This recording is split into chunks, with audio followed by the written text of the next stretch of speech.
Hi, இன்னைக்கு பாண்டிச்சேரி காக்கா கதைகள் பார்க்கலாம். பாண்டிச்சேரியில் 4 நாள் நல்ல மழை. அங்கே ஒருத்தவங்க சரி காக்காலாம் ரொம்ப பசிக்கும், மழையில் இருக்குது அப்படின்றதுனால அவங்க வீட்டில் பிரேக்ஃபாஸ்ட் சப்பாத்தி. அந்த சப்பாத்தியும் அவங்க வீட்டில் நேற்று வாங்கின ப்ரெட்டு 2 மீந்தது. அதையும் எடுத்துக்கிட்டு காக்காவுக்கு 2 வெரைட்டி சாப்பாடு எடுத்துகிட்டு போயிருந்தாங்க. 2 வெரைட்டி சாப்பாடையும் பிச்சு பிச்சு வச்சாங்க. ஆனால் காக்காவுக்கு என்ன பிடிக்கும் கெஸ் பண்ணி மெசேஜ் பண்ணுங்க பார்க்கும். இந்த கதையோட முடிவில் உங்களுக்கே தெரியும் காக்காவுக்கு என்ன பிடிச்சதுன்ட்டு.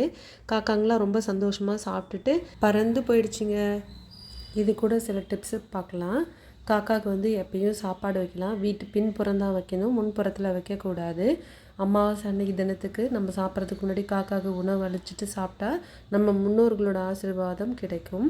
அடுத்தது நம்ம கொடுக்குற சாப்பாடில் எள்ளு கலந்து வச்சு காகம் உண்ணுச்சுன்னா நமக்கு ரொம்ப நல்லது. அதுவும் இல்லாமல் நம்ம சாப்பிட்ட எச்சிலாம் வைக்கக்கூடாது, ஃப்ரெஷ்ஷான உணவை வைக்கணும்.